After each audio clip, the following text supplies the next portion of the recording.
ሰላም እንዴት ናችሁልኝ? ወደ ቻናሌ ተከታታዮች እኔ ያለው ዛሬም እንደተለመደው እናንተ ተመልካቾችን ዘና ፈታ ያደርጋሉ እንዲሁም ቁም ነገር ይገኝባቸዋል ብዬ ያሰብኳቸውን ወቅታዊና ሰሞነኛ ቪዲዮዎች ይዤላችሁ መጥቻለሁ። እስከ ቪዲዮ መጨረሻ ድረስ አብራችሁን ቆዩ። ከዛ በፊት ግን ቻናላችንን ሰብስክራይብ ያላደረጋችሁ ሰብስክራይብ እያደረጋችሁ ቤተሰቡን እንዲሁም ይሄን ቪዲዮ በላይክ ጀምሩት። ያላችሁን ሐሳብ አስተያየት ኮሜንት ላይ ጻፉልኝ። ወደ መጀመሪያው ቪዲዮ እንለፍ። አንተ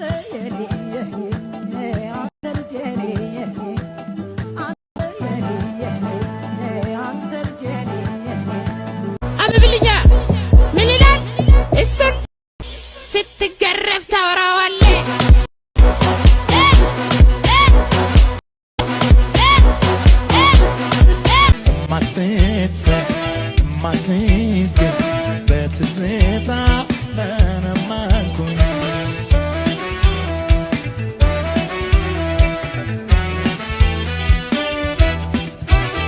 ላይ በጣም ስልችት ያለኝ ነገር ማለት ነው። በጣም የመረረኝ ነገር በቃ ሰርግ ልታደም ብሄር ቁጥር የሆነ ትልቅ ሰው አለ በቃ ነካ ያረጋችሁና ቀጣይ አንተ ነህ ምናምን፣ ቀጣይ አንተ ሰርግ ነው የምንጠብቀው ምናምን። በዚሁ ከቀጠለ እኔም ይሄንን ነገር ለቅሶ ቤት አደርገዋለሁ። ዝም የማይሉ ከሆነ ከዚህ በኋላ ለቅሶ ቤት በቃ ነካ ያረኳቸው ቀጣይ እርሶኖት ምናምን፣ እርሶኖት የሚገቡት እዛ እንዴ። ስነ ስርዓት ያዙ እንጂ አታማሩም። አይደለም እኔ ቀጣይ እውነቱን ነው አታማሩም። እንደው እንግዲህ ወደ ትዳር የሚገባ ሰው ለመቃጠል ካልሆነ ሌላ ለምንም አይደለም። ኑሮ ውድነቱን እንደምታዩት ነው። ጭንቀት ውስጥ መግባት ነው። ፋይናንሻል ስቴብል ሳትሆኑ ወደ ትዳር መግባት ማለት በቃ የበርበሬ ወፍጮ ማለት ነው፣ መቃጠል ነው።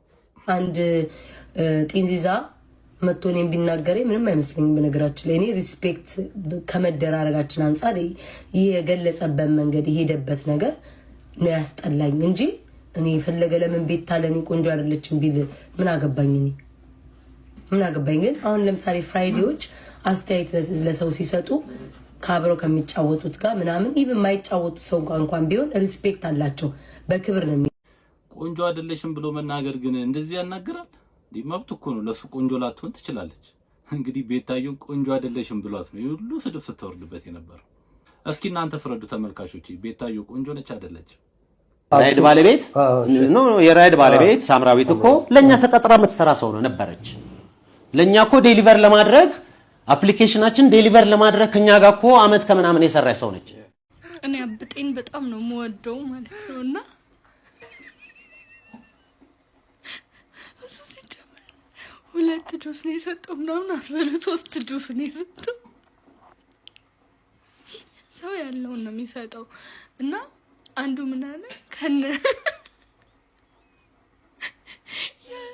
የ3 ሚሊዮን መኪና ምናምን ከሚነዱ 3 ቤት ካላቸው ጎን ተደርድሮ ሳያውቁ ለሱ ብሎ እርዳታ መጥቶ በልታውት መስሎኝ ነበር። ስም በማጥፋት ቴዲ አዋሳን መክሰስ አለበት።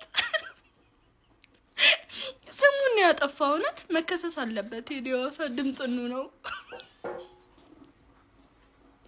ምን ብሎ ይሁን? እውነት እኮ ነው። ከነ ፊት አውራሪ ጋር አብጤን መክሰስ ማለት በቃ በጣም ማርያምን ከባድ ወንጀል ነው። ያ 3 መኪና 2 ቤት ምናምን ካለው ሰው ጋር እርዳታ ውስጥ ገብቼ እንደነሱ የሆነች ነገር አገኛለሁ ከሚልን ሰው ከነ ፊት አውራሪ ጋር መክሰስ ፌር አይደለም። ቴዲ አዋሳን የምር መክሰስ አለበት አብጤ። አዲስ አበባ ላይ በፖሊስ የሚያስመታን 3 ነገሮች ልንገርህ ማለት ነው። መጀመሪያ ጥያቄ ስትጠይቅ እዚህ ጋር ለምን ምን ታረጋለህ ምናምን ካለ ማለት ነው መብቴ ነው ዲሞክራሲ ምናምን ካልክ ማለት ነው ትለጠለጣለህ። ሁለተኛ አትነፋፋ፣ አንገትን ድፋ፣ በቃ ደረትን ነፋ ታረጋለህ፣ አንገትን ደፋ ታረጋለህ። ሶስተኛ ስም ስትጠራ ማለት ነው ፖሊስ ምናምን እንዳት አለቃ ወይ እናንተ እያላችሁ የወለ ሰፈሩ ሰላም የወዘብ ናችሁ ምናምን ብለህ ፎግረህ ማለት አለብህ። አለበለዚያ ከነዚህ ከ3 ህጎች ማለት ነው ካለፍክ ትለጠለጣታለህ ማለት ነው። እውነት ነው። ከነዚህ ከ3 ህጎች አንዱንም ቢሆን ማለፍ የለባችሁም። አዲስ አበባ ውስጥ መብቴ ነው ምናምን የሚል ነገር አብሶ ፖሊስ ጋር አይሰራም። አባቴ መብቴ ነው ስትለው ነው መማታት የሚጀምረው። ሃይማኖቴን መስበክ አልቻልኩም። 3000 ሰዎች አስፈርሜ ሰላም ሚኒስቴር ብሄድ በጣም በህይወቴ የለፋውበትን ሁሉ ገንዘብ ጨርሼ ከለከሉ። ለምን? ስለዚህ መቃወም ካለብን ትግሉ በደንብ ጠንካራ ትግል። ሁለተኛ በአንድ ብሔር ላይ የተወሰነ ትግል መወሰድ የለብንም። ለምሳሌ ፋኖ የሚባል ትግል ብቻ አያዋጣንም። ሁሉንም ብሔር ያማከለ መሆን አለበት። ደቡብ ኢትዮጵያ፣ ሰሜን ኢትዮጵያ፣ ምዕራብ ኢትዮጵያ፣ ምስራቅ ኢትዮጵያ ሁላችንም መነሳት አለብን። ለዚህ ደደብ መንግስት እንደ ዘር ሲገዛ እኔ እስካሁን አይቻልም። ወደ 1000 ኪሎ ሜትር 1000 ዘመን ወደዛ ሂድ፣ 1000 ዘመን ወደዚህ ሂድ። የትኛው አገር ላይ ዘር ሲገዛ ያያችሁት? በእናታችሁ ንገር። በመጽሐፍ ቅዱስ፣ በቁርአን፣ በቡዲዝም፣ ሂንዱዝም ወይ ደግሞ 1000 ወደዛ ሂድ ወደ 1000 በየትኛው ጽሑፍ ላይ ነው በዘር ስንገዛ ያየነው? እንዴት በዘር እንደዚህ እንቀጠቀጣለን? ለምን ዝም ትላላችሁ? በየትኛው ዓለም ላይ ነው በዘር የተገዛ መንግስት የመጣው? እንዴ አንድ ነገር መናገራችን የግድ አከሳከስ ማለት አለብኝ እንዴ? በአንድ ሰሞኑን ፍቅር ሲዝም በቃ ፍርሃት የሚባል ነገር የለበትም። የሚናገረው ንግግሮች አብሶ ከመንግስት ጋር ላይቭ ላይ ሆነው የሚያቀሳስሩ ሰዎች አሉ። እንዲህ ተናገር ምናምን ብለው ልጁ ገደል ሊከቱት ነው። እና ፍቅር ሲዝም እንደዚህ አይነት ነገር መቆም አለበት። ያለንበትን ነገር ታውቃለህ መቼስ።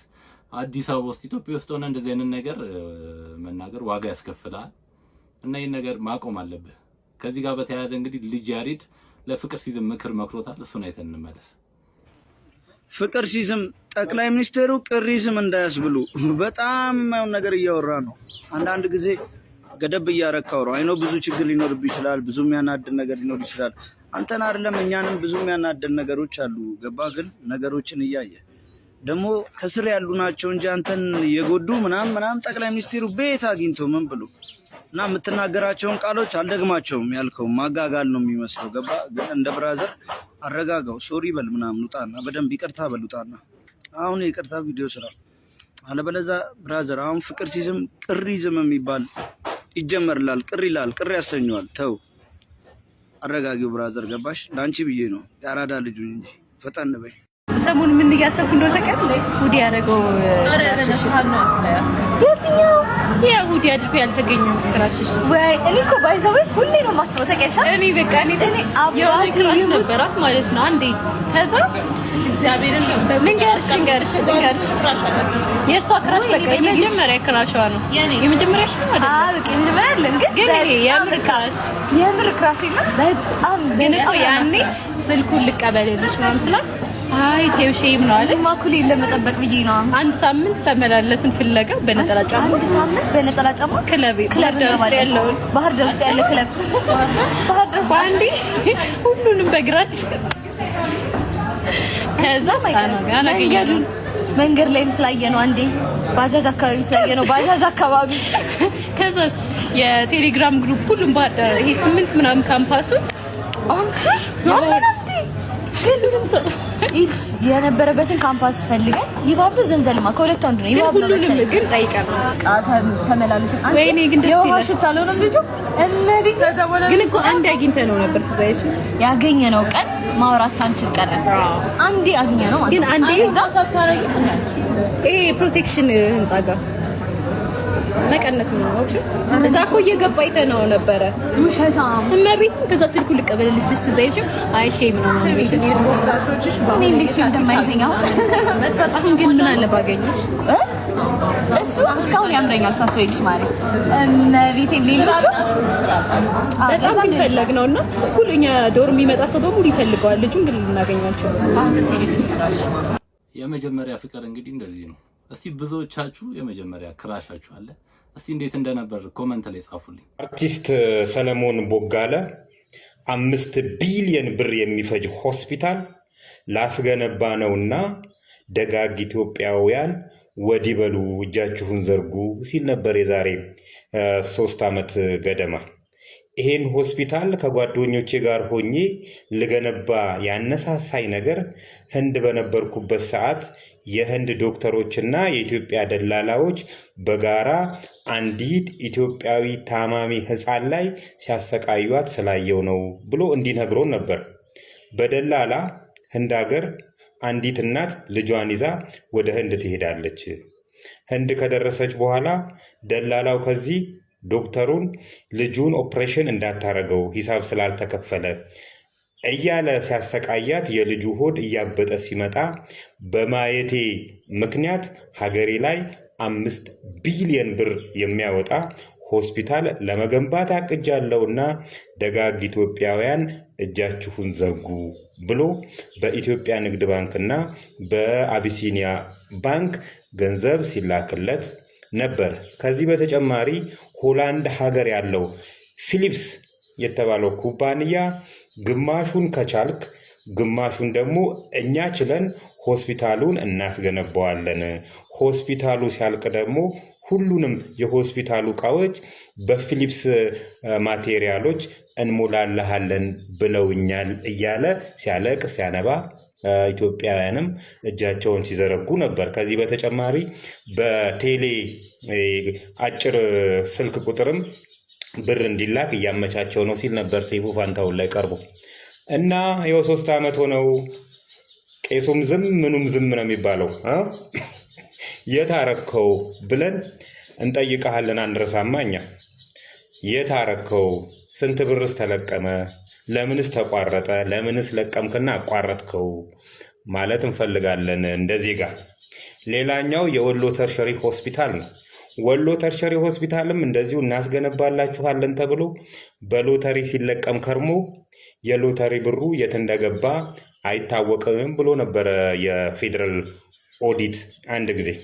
እና እሱን ነገር የታደረሳችሁት በእርግጥ ከግለሰቦች ላይ ተነጥቆ ወደ ወሎ ሆስፒታል እንደተሰጠ ሰምተናል። እና የት ደረሰ የወሎ ሆስፒታል? ያ ሁሉ የተወራለት፣ ያ ሁሉ ገንዘብ የተለቀመለት ከሰራተኞች ከሎተሪ ከተለያዩ ገቢዎች ብር ሲለቀም ነበር። እና እሱንም አልረሳነውም።